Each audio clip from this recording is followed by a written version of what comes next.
Bank Nifty অ্যানালিসিসে আপনাকে স্বাগত জানাই। ব্যাঙ্ক নিফটির আমরা শুক্রবার দিন ফাইনাল ক্লোজিং যেটা পেয়েছি সেটা হচ্ছে ৫১,৫০২। যদি আমরা বৃহস্পতিবার দিনে ক্যান্ডেলের ক্লোজিং দেখি সেখান থেকে ব্যাঙ্ক নিফটি কী করে -৯৪ পয়েন্ট নিচে গিয়ে ক্লোজিং দেয় শুক্রবার দিন, ঠিক আছে? দেখো, ব্যাঙ্ক নিফটির যখন ইম্পর্টেন্ট সাপোর্ট জোন হচ্ছে সেটা হচ্ছে এই যে জোনটা এখন ইম্পর্টেন্ট সাপোর্ট জোন হিসেবে কাজ করছে ব্যাঙ্ক নিফটিতে, ঠিক আছে? যদি আমরা দেখি মার্কেট কী করে এই রেজিস্ট্যান্সের কাছে আসে। এই যে রেজিস্ট্যান্স যেটা ছিল সেটা হচ্ছে ৫২,০৫৫, যেটা একটা সাইকোলজিক্যাল রেজিস্ট্যান্স। এই মার্কেট এই রেজিস্ট্যান্সের কাছে আসে এবং রেজিস্ট্যান্সের কাছে এসে মার্কেট কী করে যদি দেখি এই যে একটা জোন মানে ৫২,০০০ থেকে ৫০,৭৭৭, এই যে জোনটা মোটামুটি ১৩০০ পয়েন্টের যে জোনটা, এই জোনের মধ্যে কিন্তু মার্কেট যদি দেখি মার্কেট কনসোলিডেট করছে, ঠিক আছে? মার্কেট কিন্তু কনসোলিডেট করে একই জায়গায় সময় কাটাচ্ছে, ঠিক আছে? এই যতক্ষণ না কী করছে মার্কেট এই জোন থেকে ব্রেকআউট বা ব্রেকডাউন করছে ততক্ষণ কিন্তু এখানে ছোটো ছোটো মুভমেন্টই দেখা যেতে পারে ব্যাঙ্ক নিফটিতে, ঠিক আছে?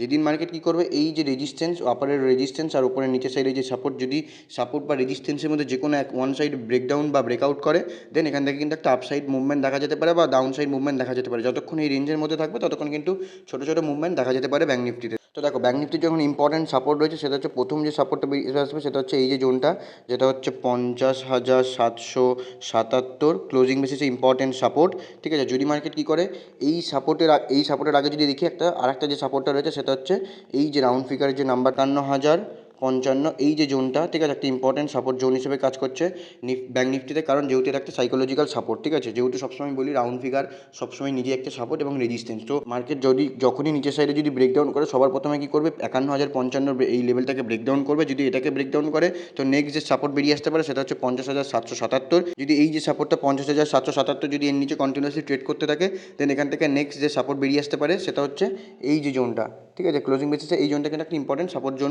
হিসেবে বেরিয়ে আসতে পারে, যেটা হচ্ছে ৪৯,৯৩৩, ঠিক আছে? ক্লোজিং বেসিসে ইম্পর্টেন্ট সাপোর্ট। যদি মার্কেট কী করে এই সাপোর্টের নিচে যদি কন্টিনিউয়াসলি ট্রেড করতে থাকে ৫০,৭৭৭-এর নিচে যদি ট্রেড করতে থাকে, দেন এই সাপোর্টটা বেরিয়ে আসতে পারে ব্যাঙ্ক নিফটিতে, যেটা হচ্ছে ৪৯,৯৩৩ ক্লোজিং বেসিসে ইম্পর্টেন্ট সাপোর্ট। নিফটির জন্য ইম্পর্টেন্ট রেজিস্ট্যান্স কী রয়েছে ব্যাঙ্ক নিফটির জন্য ইম্পর্টেন্ট রেজিস্ট্যান্স সেটা হচ্ছে সবার আগে মার্কেটকে এই যে রেজিস্ট্যান্সটা, এই যে চ্যানেলটা করেছে এই চ্যানেলের উপরে ব্রেকআউট করতে দাও, ঠিক আছে? এই যে চ্যানেলটা করেছে চ্যানেলের উপরে যদি এসে মার্কেট ব্রেকআউট করে এবং ব্রেকআউট করার পরে যদি এখানে একটু কয়েকদিন দুদিন যদি হোল্ড করে যায় এই রেজিস্ট্যান্সের উপরে, ঠিক আছে, দেন এখান থেকে কিন্তু একটা আপসাইড মুভমেন্ট দেখা যেতে পারে নেক্সট যে রেজিস্ট্যান্স সেই রেজিস্ট্যান্স অবধি। যদি মার্কেট কী করে ক্লোজিং বেসিসে ৫২,০৫৫-এর উপরে ক্লোজিং দেয় এবং ক্লোজিং দেওয়ার পরে যদি ট্রেড করতে থাকে, দেন নেক্সট যে সাপোর্টগুলো বেরিয়ে আসতে পারে সেটা হচ্ছে ৫২,৫৫৫, এগুলো হচ্ছে ক্লোজিং বেসিসে ইম্পর্টেন্ট রেজিস্ট্যান্স, ঠিক আছে? যদি ৫২,৫৫৫-কে ব্রেকআউট করে তো নেক্সট যে রেজিস্ট্যান্স বেরিয়ে আসবে সেটা হচ্ছে ৫২,৮৮৮। যদি এটাকেও ব্রেকআউট করে তো নেক্সট যে রেজিস্ট্যান্স বেরিয়ে আসবে সেটা হচ্ছে ৫৩,০৫৫, যেটি এটা একটা সাইকোলজিক্যাল রেজিস্ট্যান্স। তো মার্কেট গিয়ে কিন্তু এই রেজিস্ট্যান্সের কাছে দাঁড়াতে পারে যদি মার্কেট কী করে যে রেজিস্ট্যান্সগুলো বললাম বা যে সাপোর্টগুলো বললাম সেই সাপোর্টগুলো যদি কন্টিনিউয়াসলিকে ফলো করে, দেন এখান থেকে কিন্তু একটা আপসাইড বা ডাউনসাইড মুভমেন্ট দেখা যেতে পারে, ঠিক আছে? যদি রেজিস্ট্যান্সকে ব্রেকআউট করে তাহলে নেক্সট যে রেজিস্ট্যান্সগুলো বললাম সেই রেজিস্ট্যান্সগুলো দেখা যেতে পারে ক্লোজিং বেসিসে।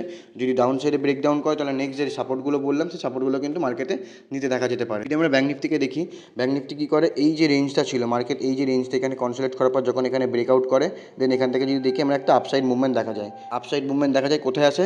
এই যে রেজিস্ট্যান্স, প্রিভিয়াস যে রেজিস্ট্যান্স, এই রেজিস্ট্যান্স যেখানে মার্কেট এখানে রেজিস্ট্যান্স হয়, রেজিস্ট্যান্সে কী করে এর নিচে এসে কিন্তু মানে এই সাপোর্টকে ব্রেকডাউন করে, ঠিক আছে? তো এবারেও কী করে মার্কেট এই চ্যানেলটাকে ব্রেকআউট করার পর মার্কেট কোথায় আসে যে যদি দেখি আমরা প্রিভিয়াস যে রেজিস্ট্যান্স সেই রেজিস্ট্যান্সের কাছে কিন্তু মার্কেট আসে, ঠিক আছে? এবং মার্কেট এসে কী করে এই রেজিস্ট্যান্সের কাছে এসে কিন্তু হোল্ড করে।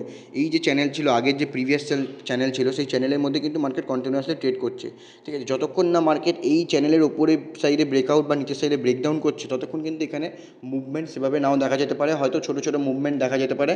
এই রেঞ্জকে ব্রেকআউট বা ব্রেকডাউন করতে দাও, দেন যদি তোমার সেট আপ অ্যাক্টিভ হয় তবেই তুমি তোমার ট্রেড করতে পারো। আদারওয়াইজ এই ট্রেডের এই জোনের মধ্যে যদি ট্রেড করতেই হয় তো খুব কম কোয়ান্টিটিতে ট্রেড করতে পারো, কারণ এটা একটা সাইডওয়েজ জোন বা ট্র্যাপিং জোন বলতে পারো, ঠিক আছে? তো যতক্ষণ না মার্কেট ক্লোজিং বেসিস এর নিচে বা আপসাইডে ব্রেকআউট বা ব্রেকডাউন করছে, দেন ততক্ষণ এখানে ছোটো ছোটো কোয়ান্টিটি ট্রেড করো। যদি তোমার সেট আপ অ্যাক্টিভ হয় তবেই তুমি তোমার ট্রেড করতে পারো। এই পজিশনে কী করে মার্কেট এখানে রেঞ্জ করছে, রেঞ্জকে ব্রেকআউট বা ব্রেকডাউন করতে দাও, দেন যদি তোমার সেট আপ অ্যাক্টিভ হয় তবেই তুমি তোমার ট্রেড করতে পারো। আদারওয়াইজ ইগনোর করো, কারণ ট্রেড না করলে লস হবে না, কিন্তু একটা যদি ভুল ট্রেডে তুমি ঢুকে পড়ো তো তোমার এখানে কিন্তু ক্যাপিটাল লস হওয়ার সম্ভাবনা থাকবে। তো মার্কেটে যখনই কোনো ট্রেড নাও না কেন, যখনই কোনো ট্রেড করো না কেন, মার্কেটে নিজের অ্যানালিসিস সবসময় রাখো, অ্যানালিসিস নিজের সেট আপ অনুযায়ী নিজে কাজ করো সবসময়, ঠিক আছে? তো যদি ভিডিওটি ইনফরমেটিভ লেগে থাকে অবশ্যই কমেন্টে জানাবেন, আর পারলে চ্যানেলটিকে সাবস্ক্রাইব করে নেবেন। দেখা হচ্ছে পরের ভিডিওতে, ততক্ষণ ভালো থাকবেন, সুস্থ থাকবেন।